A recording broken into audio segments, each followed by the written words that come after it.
20 বছর আগেও ডক্টর ইউনূস ও শেখ হাসিনার সম্পর্ক ছিল বন্ধুর মতো। ডক্টর ইউনূস সম্পর্কে শেখ হাসিনা বলেছিলেন, আমরা প্রফেসর মোহাম্মদ ইউনূস এবং তার গড়া গ্রামীণ ব্যাংকের অসাধারণ কার্যক্রমে গর্বিত।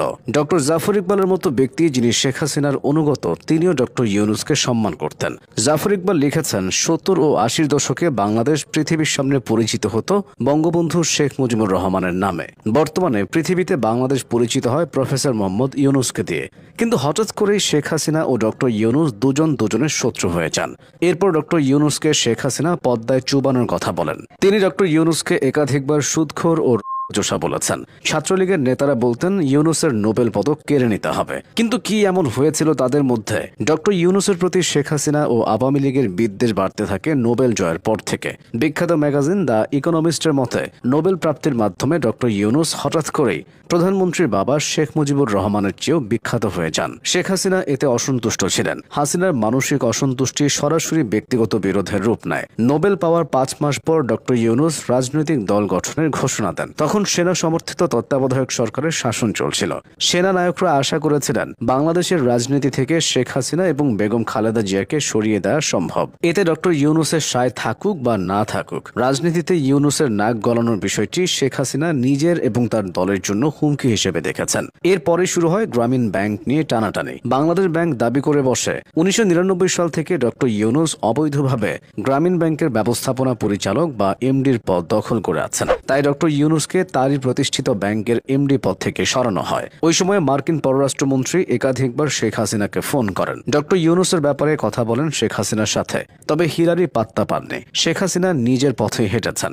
শুধু হিলারি নন, বিশ্বের অনেক প্রভাবশালী নেতা মন্ত্রী ডক্টর ইউনূসের পক্ষে দাঁড়ান। তারা সরাসরি ডক্টর ইউনূসের বিষয়টি সম্মানজনক নিষ্পত্তি চান, কিন্তু কোনো লাভই হয়নি। ইউনূসকে গ্রামীণ ব্যাংকের এমডি পদ থেকে অসৌজন্যমূলকভাবে সরিয়ে দেওয়া হয়। তবে শেখ হাসিনার দাবি, তারা ডক্টর ইউনূসকে গ্রামীণ ব্যাংকের উপদেষ্টা হওয়ার প্রস্তাব দিয়েছিলেন। কিন্তু ডক্টর ইউনূস নাকি এমডি পদেই থাকতে চেয়েছিলেন। ডক্টর ইউনূসের বয়সে কুলায় না বলেই তাকে এমডি পদে থাকতে দেওয়া হয়নি। এরপর শেখ হাসিনা আরও দাবি করেন ডক্টর ইউনূসের কারণে বিশ্বব্যাংক পদ্মা সেতুর অর্থায়ন বন্ধ করেছে। শেখ হাসিনার দাবি, এমডি পদ হারিয়ে ডক্টর ইউনূস তার আন্তর্জাতিক প্রভাব খাটিয়েছেন। হিলারি ক্লিন্টন নাকি শেখ হাসিনাকে ফোন করে বলেন ইউনূসকে যেন এমডি রাখা হয়। টনি ব্লেয়ার ছিলেন ব্রিটিশ প্রধানমন্ত্রী। তার স্ত্রী শেরি ব্লেয়ার হাসিনাকে ফোন করেন। পশ্চিমা দেশের অনেক রাষ্ট্রদূত এসে শেখ হাসিনাকে দিতেন।